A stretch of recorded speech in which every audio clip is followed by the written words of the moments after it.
बिल्कुल, मैं आपको बता दूं, मुख्यमंत्री योगी आदित्यनाथ कुछ देर में यहाँ पर हाथरस पहुंचने वाले हैं। मरने वालों का जो आंकड़ा है वो 121 है और इससे ऊपर भी जा सकता है क्योंकि कई लोग घायल है। लेकिन सबसे महत्वपूर्ण बात मैं आपको बता दूं, जहां ये बाबा सत्संग कर रहे थे वो सिकंदर राव क्षेत्र था।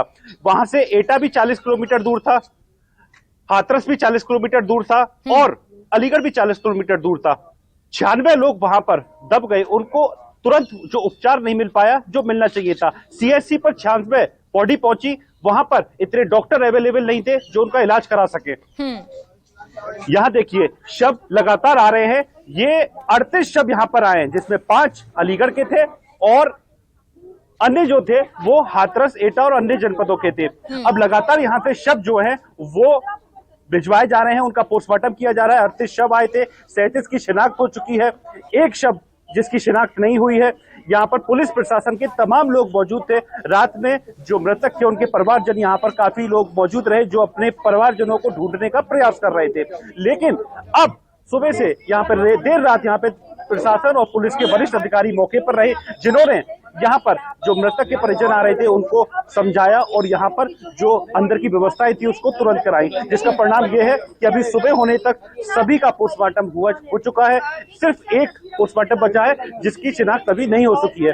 मैं आपसे कैमरा पर्सन से कहूंगा तस्वीरें दिखाएं। देखिए पुलिस प्रशासन के तमाम लोग यहाँ पर मौके पर मौजूद हैं जिनको यहाँ पर दिखाया जा रहा है और भेजा जा रहा है। मेरे साथ मुख्य चिकित्सक सीएमओ साहब मौजूद है। सीएमओ साहब, क्या अपडेट क्या है अब तक, लेटेस्ट क्या फाइनल अपडेट है? अभी तक हमारे पास जो है 38 में से 37 बॉडी के हम पोस्टमार्टम कर चुके हैं। एक पुरुष है जिसकी बॉडी अभी भी अज्ञात है, उसकी फोटो अन्य की बाकी सभी थानों में भेज दी गई है। जैसे उसकी शिनाख्त होगी तुरंत उसका पोस्टमार्टम करके बॉडी को उसके परिवारों के साथ उसके स्थान। सर अलीगढ़ में अब तक कितनों की मौत है?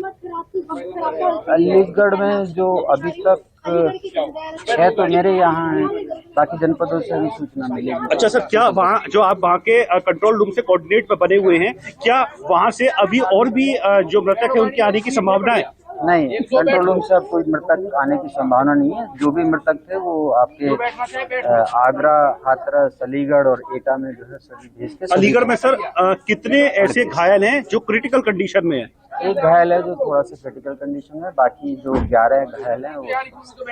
ये मेरे साथ सीएमओ अलीगढ़ मौजूद थे जो साफ तौर पर बता रहे थे कि एक घायल जो क्रिटिकल कंडीशन में, बाकी सब खतरे से बाहर हैं। अलीगढ़ में 37 जो मृतक शव आए थे उनका पोस्टमार्टम किया जा चुका है, एक शव बचा है। यहाँ पर किसी भी प्रकार की कोई भी पैनिक स्थिति नहीं है।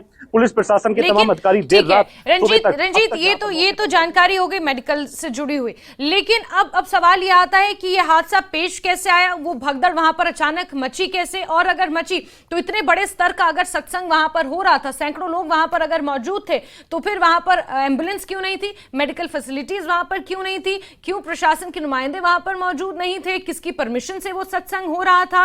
मुख्यमंत्री का ये कहना कि ये साजिश है या फिर हादसा, इसकी जांच होगी, ये अपने आप में कई बड़े संकेत देता है। जो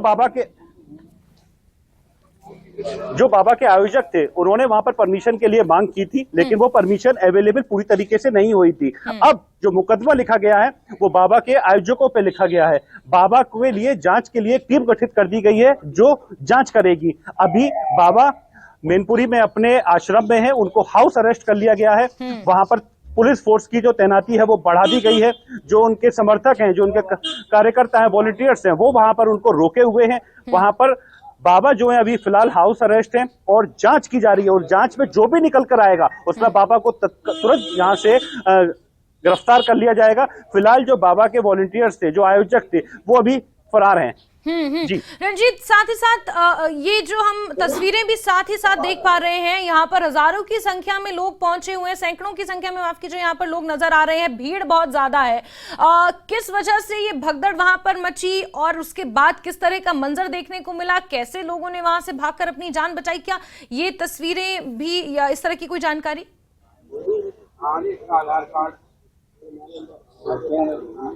जी बिल्कुल, वहां पर मैं आपको बता दूं, वहां लगभग 50,000 से 80,000 लोग मौके पर मौजूद थे और जब बाबा ने वहां पर अपना सत्संग पूरा कंप्लीट कर लिया, उसके बाद जब आरती हो गई तो वह निकले। एक मान्यता है, बाबा जो ऐसा बताते हैं, जो बाबा के समर्थक हैं, कि जब बाबा वहां से निकल जाते हैं तो जो उनके गाड़ी के पहियों की जो धूल होती है उससे घर में तमाम समस्याएं हो, चाहे बच्चे की हो, चाहे संतान की हो, चाहे पारिवारिक और भी कोई समस्या हो, उसमें घर पे रखने से चाहे भूत प्रेत की हो, उससे काफी ज्यादा उसमें लाभदायक होता है। उसी धूल को उठाने के लिए वो भीड़ भागी और वहां पर अनियंत्रित हो गई। एक खाई का गड्ढा था, उसमें जो गिरता चला गया वो दबता चला गया। 96 वहां पर ऑन द स्पॉट खत्म हुए थे और अब तक जो आंकड़ा है वो 121 हो चुका है। जो वहां पर अपने और भी साथी बता रहे हैं, वो ये बता रहे हैं कि ये 121 से आंकड़ा आगे काफी बढ़ने की उम्मीद है, क्योंकि 50 लोग अब तक लापता बताए जा रहे हैं। ठीक है रंजीत, ये मौजूदा समय का सबसे बड़ा हादसा है और इस पर जांच होनी चाहिए। और मुख्यमंत्री योगी आदित्यनाथ ने जिस तरह से कहा है कि ये वाकई हादसा था या फिर किसी तरह की साजिश थी, इसकी तह तक जाया जाएगा और जांच की जाएगी। आप नजर बना के रखें, जुड़ते रहेंगे, आपसे जानकारियां लेंगे हम रंजीत। फिलहाल के लिए आपका बहुत बहुत शुक्रिया। तो हाथरस में मंगलवार को सत्संग के बाद मची भगदड़ में अब तक 121 लोगों की मौत हो चुकी है, जबकि घायलों का अलग अलग अस्पतालों में इलाज जारी है। इस हादसे के बाद से आरोपी भोले बाबा और सत्संग के आयोजनकर्ता सब फरार बताए जा रहे हैं और जिस तरह से हमारे नुमाइंदे ने जानकारी दी, वो हाउस अरेस्ट भी हो सकते हैं। वहीं पुलिस की तरफ से इस कथित बाबा और आयोजनकर्ताओं की तलाश तेज कर दी गई है। जगह जगह छापेमारी भी की जा रही है और हादसे से जुड़ी हुई ये 10 तस्वीरें आपको दिखाते हैं। जो जानकारियां सामने आई हैं उसके मुताबिक लगभग 1 लाख के आसपास लोग यहां इस सत्संग में पहुंचे हुए थे। परमिशन 50 से 60 हजार लोगों की थी और भगदड़ की तस्वीरें आप देखिए। ये अंधविश्वास है या क्या ये अभी सामने सच निकल कर नहीं आया है, लेकिन असाक्षरता है, अंधविश्वास है, जिसकी चपेट में लोग आए और अपनी जान गंवा बैठे हैं। आंकड़ा मौत का 121 है, बढ़ भी सकता है। कुछ लोग क्रिटिकली जख्मी हैं।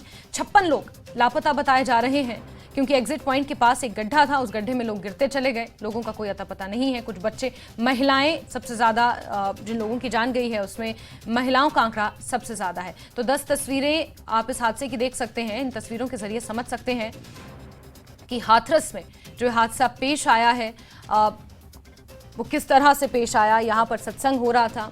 भोले बाबा जिन्हें बताया जाता है, जिनके सत्संग में ये लोग मौजूद थे, वहां पर ये भगदड़ मची और 121 लोग अपनी जान गंवा बैठे हैं। हजारियों की तादाद में चप्पलें पड़ी हुई हैं रोड पे। 1.25 से लोग CHC पे मरे हुए पड़े हुए हैं। अंदर से प्रशासन ने बंद कर दिया है और इधर सिकंदरा वो भेज दिए डेड बॉडियों को। करीब जो है 60-70 सिकंदर उसमें जो है एटा में है, उधर भेज दिया है। इधर अलीगढ़ में बॉडियों को भेज दिया है। काफ़ी तादाद में लोग यहाँ मारे गए हैं। जैसे कार्यक्रम खत्म करने के बाद में जो बाबा हैं वो बाहर की तरफ गए और उस तरफ जो है नीचे की तरफ जो है पानी भरा हुआ था टैंकर की वजह से, और वहाँ जैसे बाहर गए तो लोगों में पैर छूने के लिए होड़ लगी, तो कुछ महिलाओं का पैर फिसल करके पहले नीचे गिर गया और उनके ऊपर से लगभग 2-2.5 हज़ार लोग जो है गिर गए। बाबा जा रहे थे, उसके बाद उनके आशीर्वाद लेने के लिए पीछे पीछे जनता भाज दड़ी, उसके चक्कर में हो गया हादसा। कितने लोग होंगे यहाँ सत्संग में? लगभग आते 2-4 लाख आदमी तो थे। और भगदड़ जब उनके पीछे भागे वो कितने लोग होंगे? वहाँ का कोई गिनती थी नहीं थी। तो फिर क्या हुआ? फिर वहाँ घटना हो चुकी थी, फिर तो उसके पीछे पीछे दौड़ने में भगदड़ हो गई थी। भगदड़ मच गई पूरी। नहीं, व्यवस्था तो थी लेकिन वो जा रहे थे नहीं, तो पीछे से जनता एकदम रौंद पड़ी पीछे। हाँ, इसलिए। ये नज़ारा आपने देखा था? नहीं, मैंने नहीं देखा, मैं तो यही बस आ रहा था, बस है ना, आए थे हम भी देखने के लिए। तो आपके सामने ही घटना है? हाँ। तो क्या लग रहा था पीछे से लोग जा रहे हैं? पीछे हाँ आ रहे थे, भाग रहे थे सारे लोग। हाँ, लेकिन उन पर सदा नहीं गया। हाँ, इसलिए वो एक के ऊपर एक ऐसे करके गिरते गए।